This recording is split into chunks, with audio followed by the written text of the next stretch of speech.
Bob Marley and Peter Tosh. In 1964, within a year of Studio One's opening, they sold an astonishing 70,000 copies of Simmer Down.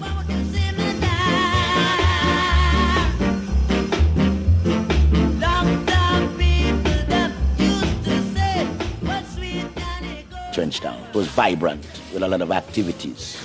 The place was like a, what do you call it, like a Piccadilly, like Hollywood. Music as being the center of attraction. Everybody was singing like a family.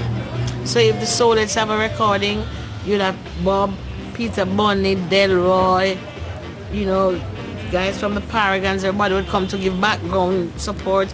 If the Wailers have a session sometime, you would have the Ask Us girls, come work with us tonight. We have 2 tunes doing listening, look at all the harmony. So that was like fun. We weren't being paid because Coxsone, we didn't get money that time. Sometimes we get money to buy us a patty or cocoa bread, and if we're going on Fridays, we would get a pound or 30 shilling or something like that. But we didn't have a problem.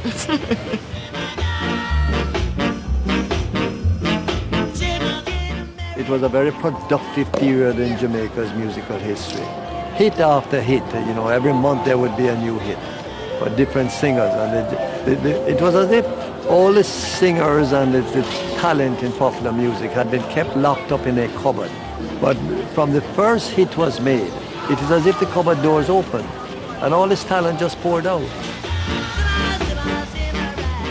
Studio One's music was made downtown for downtown people.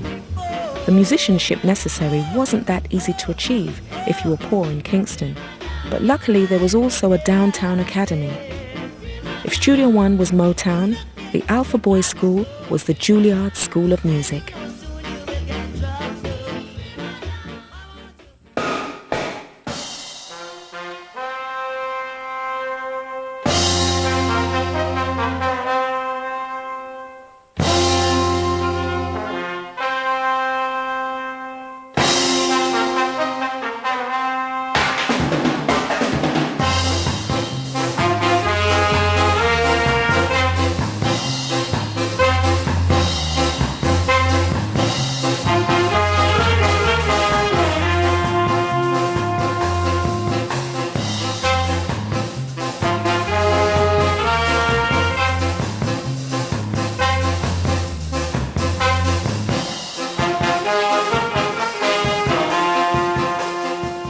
Alpha Boys School is a school that caters to the unfortunate.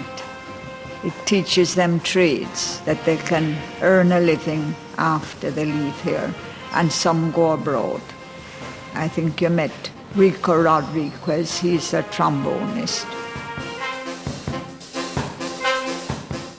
My mother couldn't anger me no more, and that's the way I end up in Alpha. Maybe she feel more protected up there. The young man, him grow very quick, you know what I mean? Him become very wise very quickly.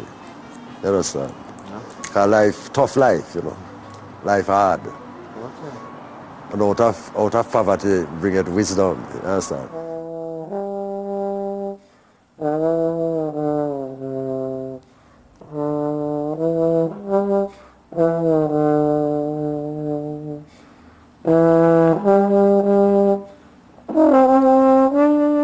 Well, the reason why I'm here was because my parents abandoned me. But I thank God for that in some reason. Ali said, you must honor thy mother and father, but I still love her. And in the future, I'd like to find her. So at Alpha is good. I learn music and I also learn education. Many of Jamaica's greatest musicians have been from Alpha. Coxsone in particular was quick to appreciate the value of the kind of discipline and ability you might expect from that institution. The backbone of his house band were largely Alpha old boys, and they became the first superstars of ska, the Scatolites.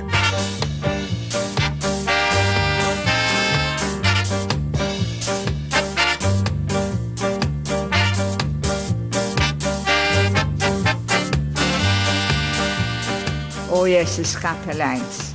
That was Johnny Moore. He is touring France now. and Lester Sterling, he's in America. Tommy McCook was very good at that. He was a saxophonist.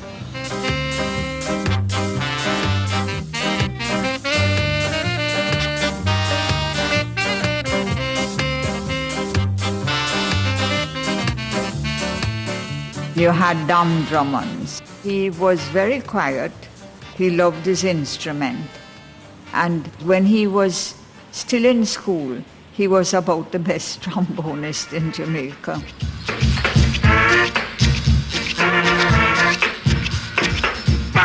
Catalites were a great set of people.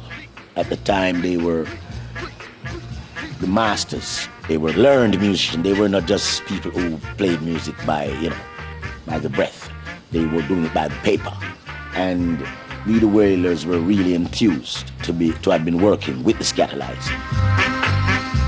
There came on the scene this talented aggregation, the most formidable array of talent which Jamaica has ever seen in a single band, and dare I say is ever likely to see in the future.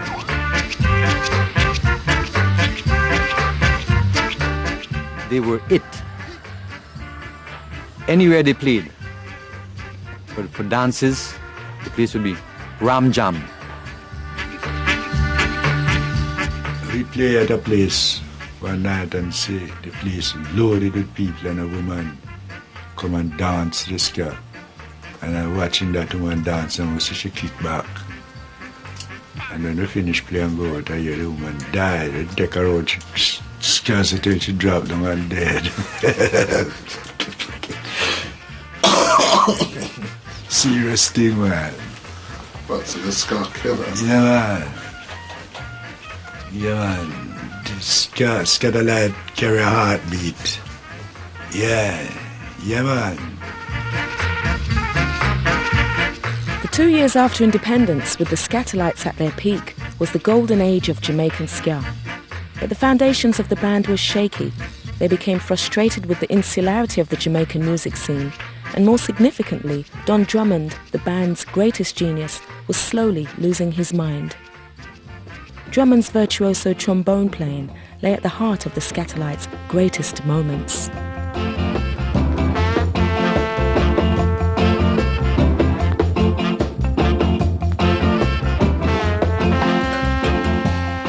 A lot of his compositions were minor chord tunes, smooth, more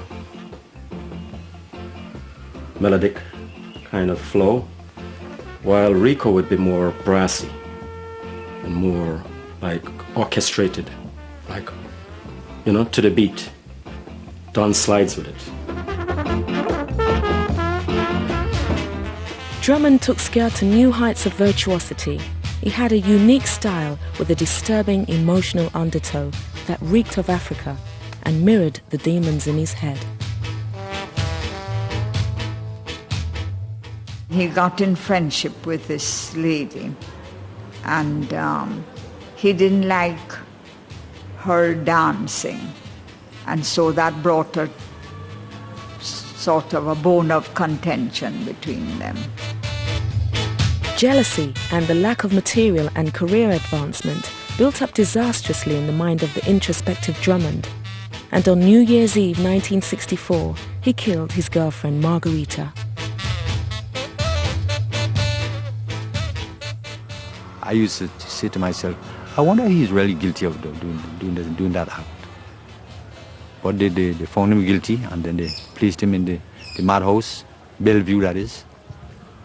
And after a while, he had some altercation with somebody there, or with people there, or some fuss, and he died. I was sorry to hear, because he was such a great musician, very, very great, regardless of how mad he was. Without Don Drummond, the Scatolites were never quite the same again. And anyway,